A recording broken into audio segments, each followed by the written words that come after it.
La machine s'est pas arrêtée parce qu'elle était en panne.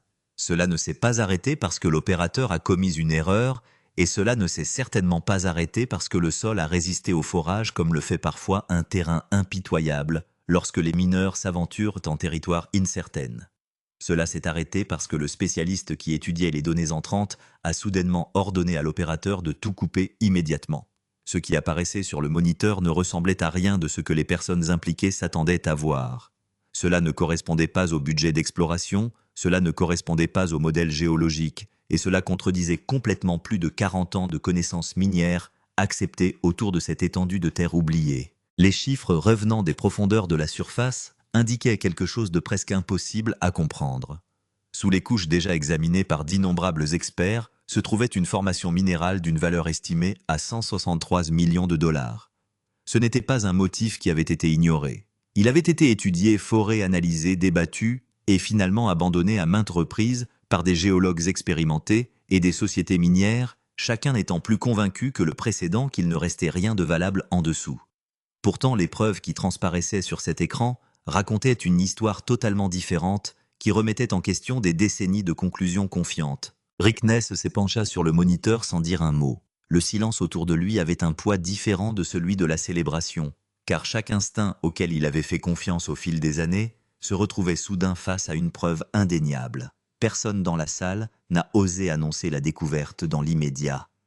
L'estimation était trop extraordinaire, trop au-delà des attentes raisonnables, et tout le monde craignait de croire à quelque chose qui pourrait disparaître après un examen plus approfondi. Les données ont été vérifiées une fois. Ensuite, cela a été vérifié à nouveau. Un troisième examen indépendant a suivi, et chaque calcul a abouti à la même conclusion étonnante. Le chiffre a refusé de changer. 173 millions de dollars sont restés enfermés sous la terre intacte et invisibles pendant des décennies. Non pas parce que la nature les avait parfaitement cachés, mais parce que toutes les enquêtes précédentes avaient posé les mauvaises questions au mauvais endroit, tout en s'appuyant sur des méthodes qui n'étaient tout simplement pas conçues pour révéler ce qui existait réellement. C'est l'histoire que nous sommes sur le point de découvrir du début à la fin. Chaque décision négligée, chaque enquête ratée, chaque anomalie écartée, chaque note oubliée, enfouie au fond de rapports techniques que la plupart des gens n'ont jamais pris la peine de finir de lire fait désormais partie du voyage. Chaque petit moment qui a lentement conduit Rick Ness vers une découverte capable de réécrire tout ce que les experts pensaient de cette propriété mérite d'être compris. Rien n'est arrivé par hasard, et chaque élément de preuve a joué son rôle. Si vous nous rejoignez pour la première fois, cette chaîne existe dans un seul but. Nous regardons au-delà des gros titres, au-delà des moments dramatiques télévisés et à l'intérieur des preuves réelles qui passent souvent inaperçues. Si des histoires comme celle-ci vous fascinent, prenez un moment pour aimer cette vidéo. Abonnez-vous à la chaîne et activez les notifications, car ce que vous êtes sur le point d'entendre pourrait complètement changer votre façon de voir l'exploration moderne de l'or. Avant que quiconque puisse vraiment apprécier l'importance d'une découverte de 173 millions de dollars, il doit d'abord comprendre l'homme qui a rendu cela possible. L'industrie minière n'a jamais considéré Rick Ness comme le candidat évident pour une percée de cette ampleur. En fait, pendant de nombreuses années, il a été sous-estimé, remis en question et parfois rejeté par des gens qui jugeaient le succès uniquement à l'aune de ses références, de ses titres ou de sa réputation. Pourtant, ce malentendu est devenu l'un des plus grands avantages qu'il ait jamais possédé. Rick n'est pas arrivé à cette découverte parce que la fortune lui a souri un après-midi. Son succès s'est construit à travers une chaîne d'expériences difficiles remontant à plus de 20 ans, où presque chaque leçon s'est traduite par un échec plutôt que par une victoire. Chaque erreur aiguisait son jugement, chaque déception renforçait ses instincts, et chaque revers le préparait tranquillement au moment où les autres négligeraient ce que lui seul reconnaîtrait. Aucune de ces expériences douloureuses ne semblait significative à l'époque, mais ensemble, elles sont devenues le fondement de tout ce qui a suivi. Ces premières années dans l'exploitation minière ont été marquées par un travail épuisant, l'incertitude et une frustration incessante. Il a investi du temps, de l'énergie et de l'argent dans des réclamations qui n'ont presque rien produit. Il a soutenu des programmes d'exploration qui n'ont pas réussi à atteindre leurs objectifs et il a pris des décisions géologiques qui se sont révélées incorrectes, ce qui a entraîné de réelles conséquences financières et a porté atteinte à la confiance que les autres lui accordaient. Chaque erreur coûte quelque chose de précieux, qu'il s'agisse d'argent, de réputation ou d'un temps précieux qui ne pourra jamais être récupéré. La plupart des personnes confrontées à ce schéma choisissent finalement l'une des deux voies suivantes. Certains abandonnent complètement l'exploitation minière, décidant que l'industrie exige plus de sacrifices qu'elle n'en récompense jamais. D'autres restent, mais deviennent de plus en plus prudents, abandonnant leur jugement indépendant pour suivre des opinions établies et un consensus accepté. Ils cessent de se fier à leurs propres observations et attendent que de grandes entreprises ou des experts respectés décident des opportunités qui existent avant de prendre eux-mêmes une décision. Rick Ness a refusé ces deux options. Chaque fois que quelque chose échouait, il revenait aux preuves avec encore plus de détermination qu'auparavant.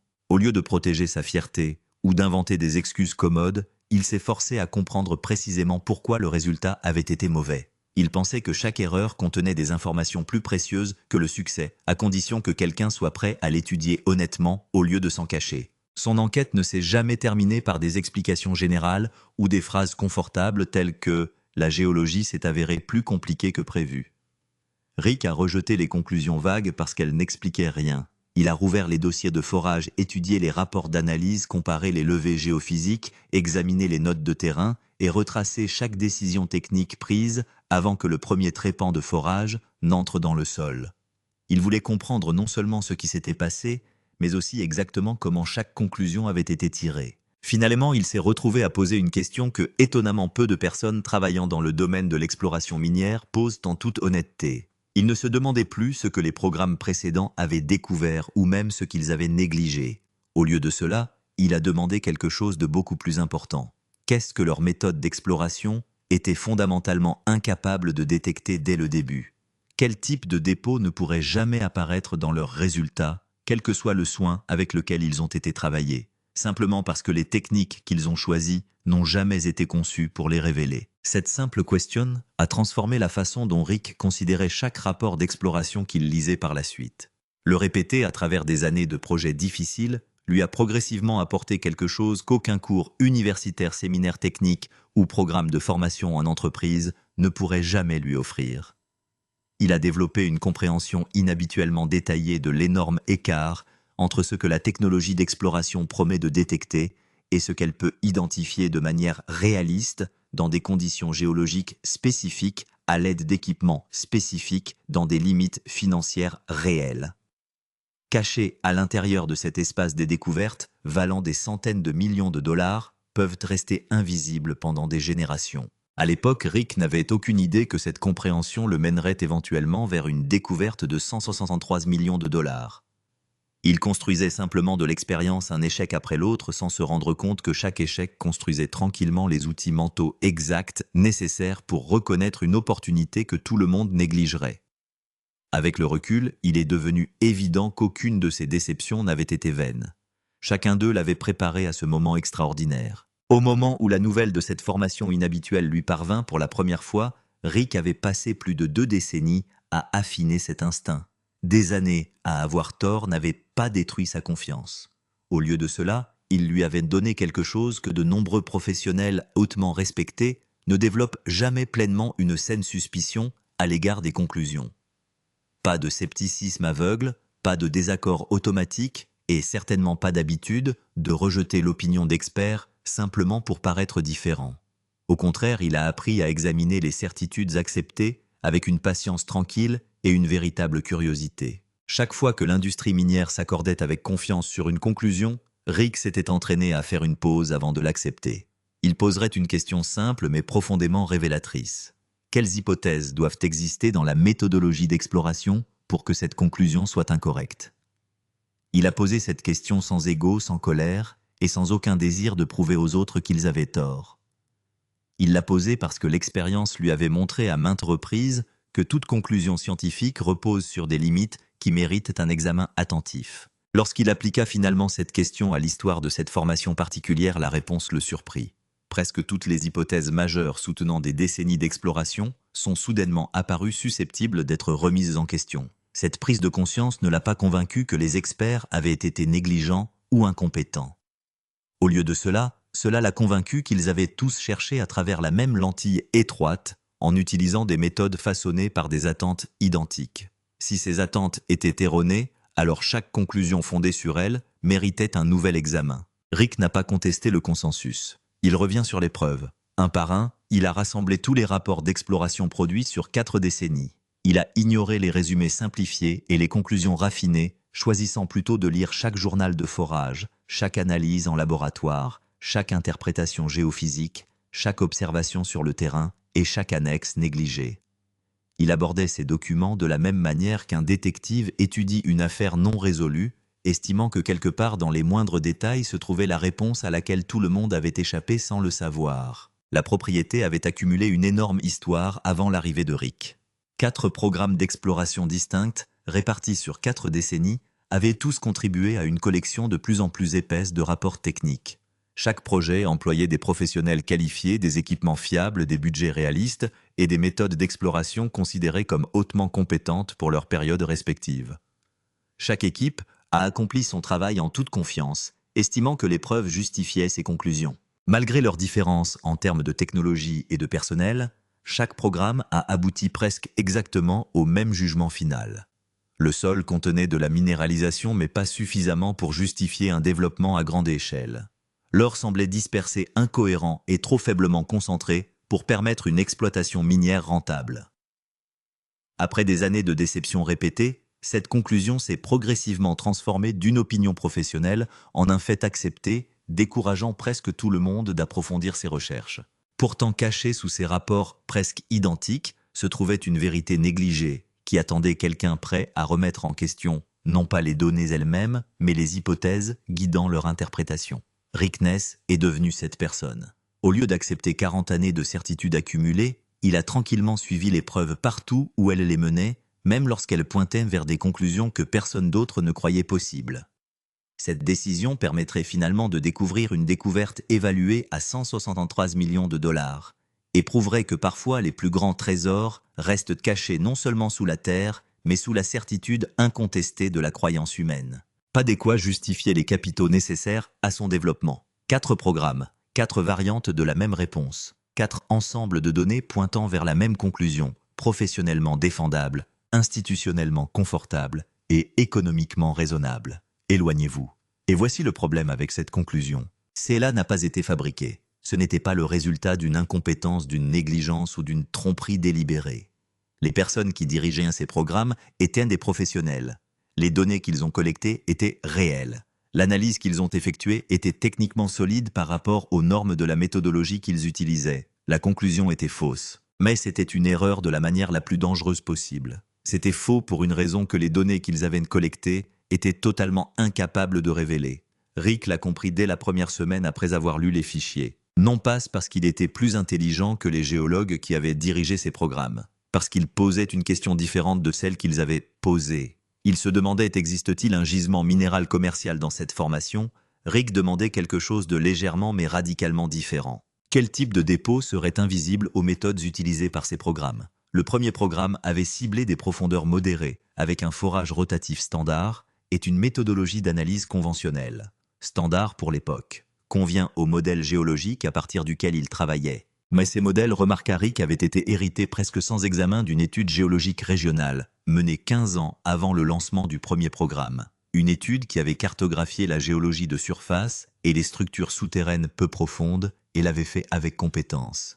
Mais une étude qui n'avait aucune capacité à résoudre la géologie structurale profonde en dessous d'environ 400 mètres. Tous les programmes qui ont suivi ont hérité de ce même modèle. Chacun a examiné les données du programme précédent, confirmé que les résultats étaient cohérents avec l'interprétation géologique existante et conçu son propre programme en conséquence. Chacun avait ce faisant renforcé un modèle, l'avait rendu un peu plus crédible, un peu plus ancré, un peu plus résistant à la contestation. Dans le 4e programme, le modèle géologique n'était plus une hypothèse de travail, c'était une institution. Et d'après l'expérience de Rick, c'est dans les institutions que les hypothèses erronées les plus coûteuses deviennent permanentes. Mais ce sont les données du 3e programme qui l'ont ouvert. Enfouies profondément dans les données brutes des levées géophysiques du 3e programme, non pas dans le résumé, ni dans les conclusions, ni dans quoi que ce soit que les équipes suivantes auraient régulièrement examiné, mais dans les données brutes, dans une note de bas de page, des notes méthodologiques, se trouvait une entrée de journal du géophysicien principal. Lecture anormale. Référence de grille, CFJ profondeur, environ 600 mètres. Signal incompatible avec les données environnantes. Interférence possible avec les instruments. Non intégré à l'interprétation finale. 7 mots qui ne sont pas entrés dans la conclusion. non intégrés à l'interprétation finale. Rick a lu ces septimodes, s'est senti quelque chose changer. Parce qu'il savait, grâce à ses années d'apprentissage, à poser la bonne question exactement ce que signifiaient réellement ces 7 mots. Il ne voulait pas dire que l'anomalie était le bruit des instruments. Il voulait dire que l'anomalie ne correspondait pas au modèle. Et lorsqu'une anomalie ne correspond pas au modèle, l'instinct des géologues professionnels est presque toujours le même. L'anomalie est le problème. L'OQ-modèle est bien. Rick a complètement bouleversé cette logique. Si l'anomalie est réelle et que le modèle ne peut pas la prendre en compte, alors le modèle pose problème. Et si le modèle pose problème, alors tout ce qui est construit sur ce modèle, 4 programmes de forage, d'échantillonnage, d'analyse et de conclusion, est une réponse à une question qui n'a jamais été tout à fait correctement formulée. Il a croisé la référence de la grille anormale avec tous les autres ensembles de données du fichier. Des levées magnétiques, des lectures gravimétriques, des cartes géologiques structurelles de la région environnante, l'histoire tectonique, la cartographie des failles, et lentement, au cours de 3 jours de travail concentré et systématique, une image différente a commencé à émerger des mêmes données, dont 4 programmes avaient collectivement conclu qu'ils ne leur disaient rien d'utile. Il ne s'agit pas d'une image de minéralisation marginale et distribuée de manière diffuse à une profondeur modérée.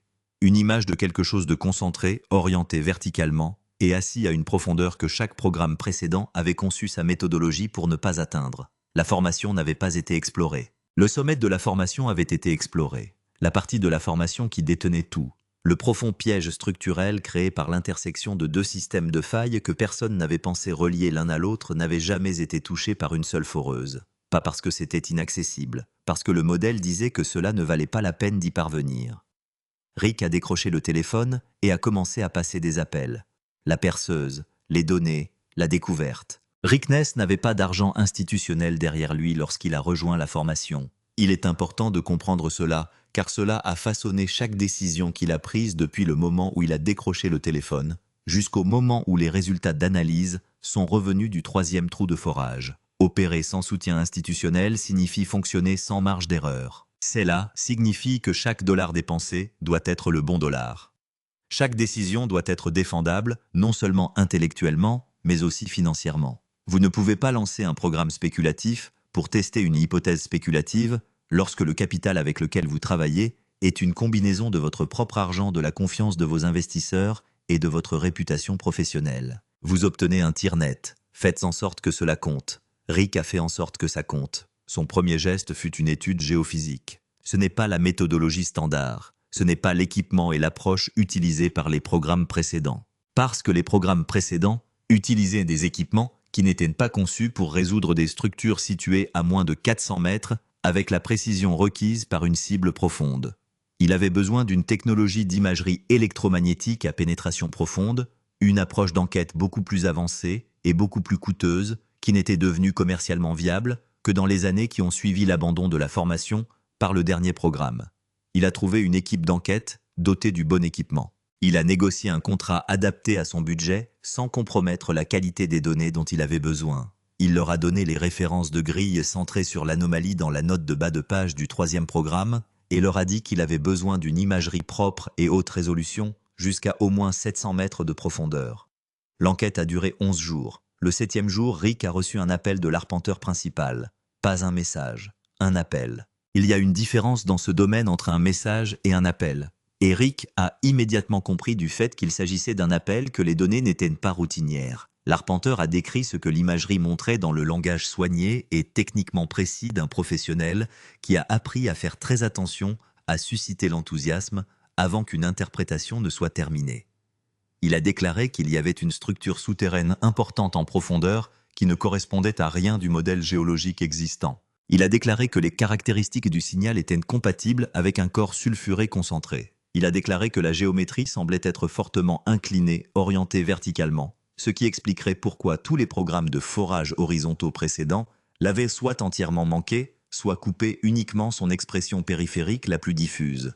Il a déclaré qu'il aurait une interprétation préliminaire prête dans 4 jours. Rick était dans un avion le lendemain matin. Il a passé 3 jours dans le bureau de terrain de l'équipe d'enquête, assis avec les données d'imagerie brute, travaillant sur l'interprétation structurelle, avec l'arpenteur principal et un géologue structural qu'il avait fait appel spécifiquement pour modéliser la géométrie de l'intersection des failles.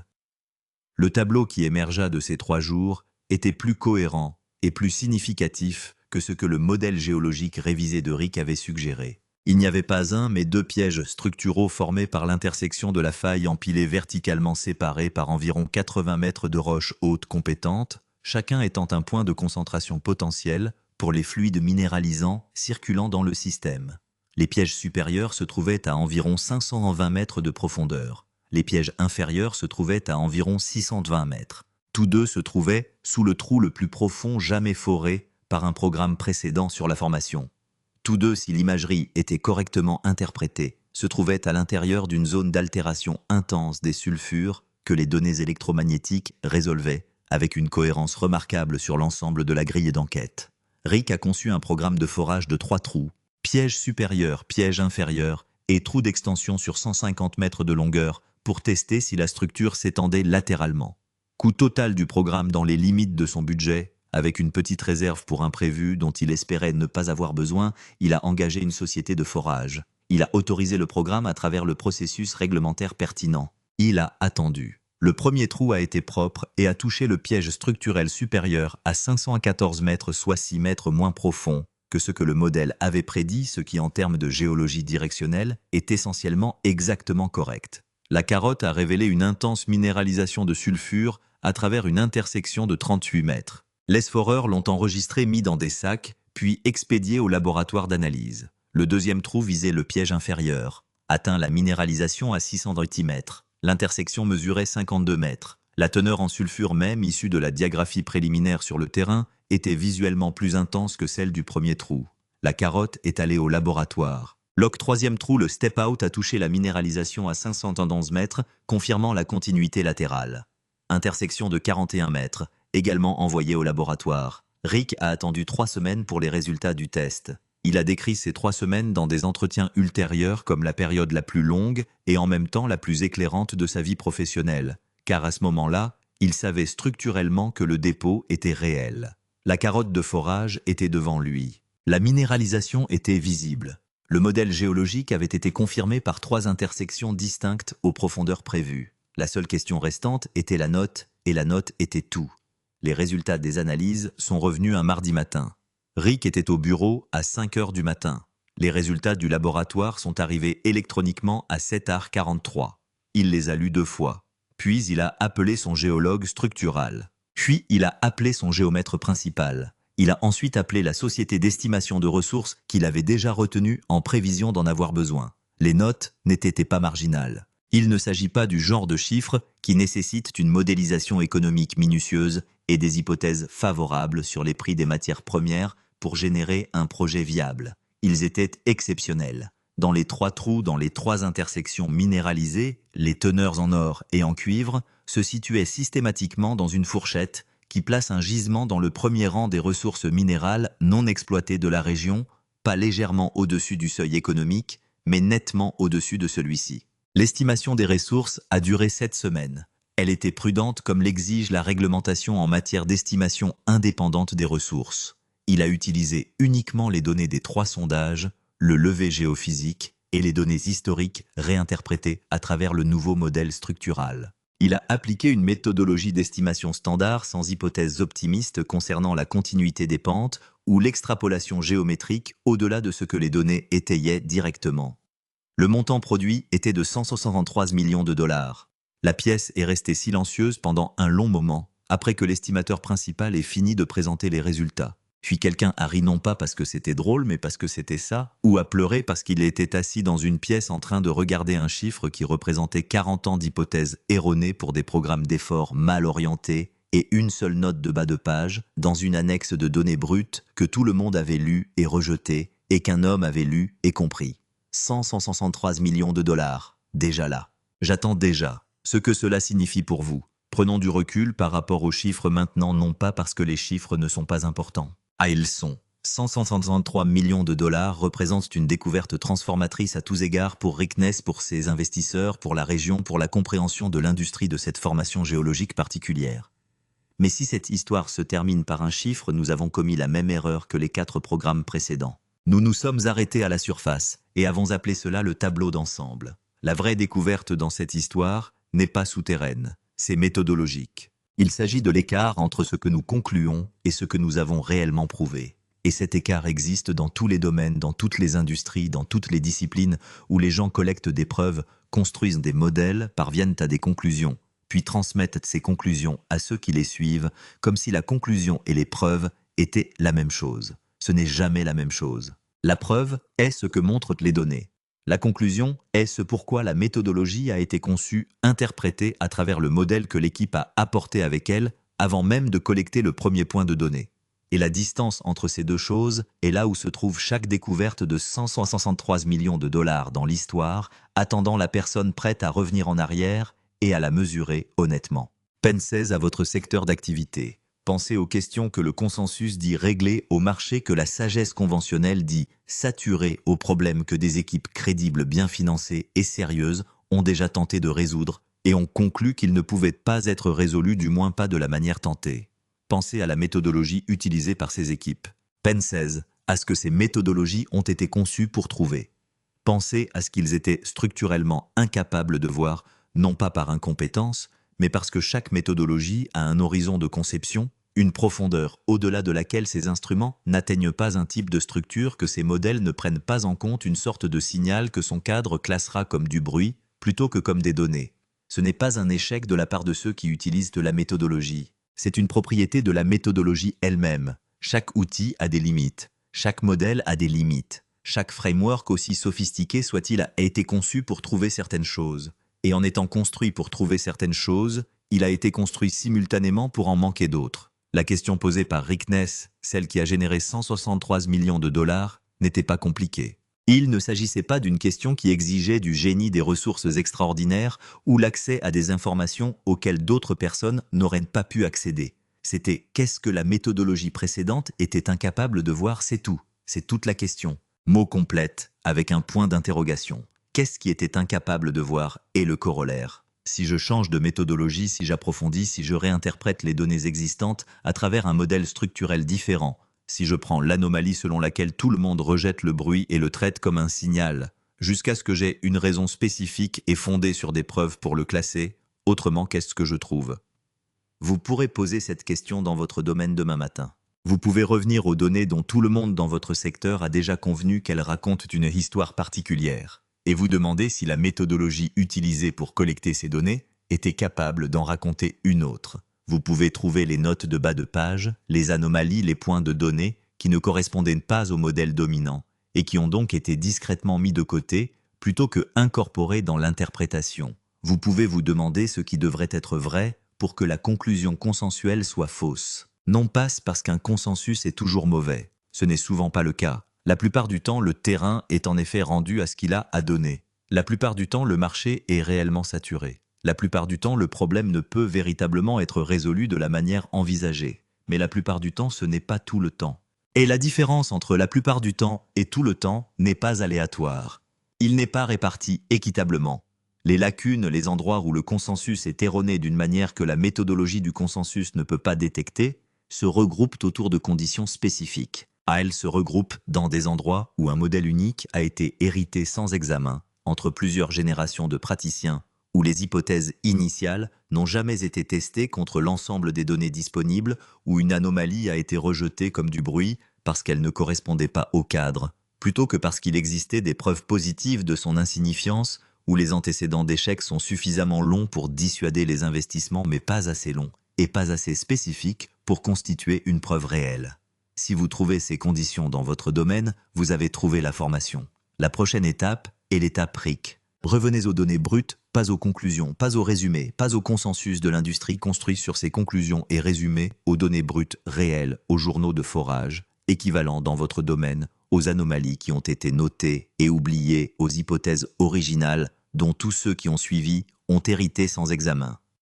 Lisez-les de la même manière qu'un détective lit un dossier non résolu, sans chercher la confirmation de ce que vous croyez déjà, mais plutôt ce que l'enquête initiale était structurellement incapable de trouver. Construisez ensuite votre modèle géologique à partir de zéro. Concevez votre méthodologie pour atteindre la profondeur que la méthodologie précédente n'a pas atteint.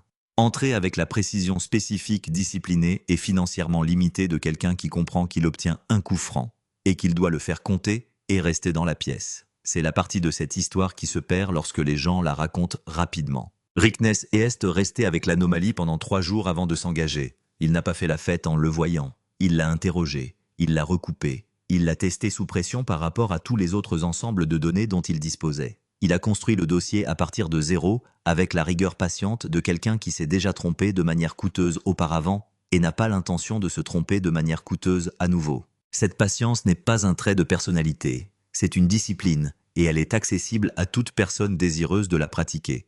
163 millions de dollars sont restés là pendant 40 ans. Ce n'était pas caché, ce n'était pas inaccessible. Il n'était protégé par aucune force plus mystérieuse ou plus puissante qu'une simple hypothèse erronée, héritée et renforcée à travers 4 programmes en 4 décennies, qui disaient à chaque équipe où chercher, et donc à chaque équipe où ne pas regarder. Rickness a changé d'endroit où il regardait. Le sol le récompensa avec un numéro qui fit taire une pièce entière. Votre formation est là-bas. Votre anomalie a été enregistrée. Votre note de bas de page a été rédigée par quelqu'un qui ne savait pas ce qu'il regardait. Qui a classé un signal comme bruit parce que leur modèle n'avait pas de place pour lui. Qui est arrivé à la conclusion que sa méthodologie a été conçue pour obtenir et classer les données brutes dans un rapport qui se trouve sur une étagère dans une base de données ou dans un dossier d'archives quelque part depuis des années. La question n'est pas de savoir si cela existe. La question est de savoir si vous êtes la personne qui revient en arrière et lit une note de bas de page.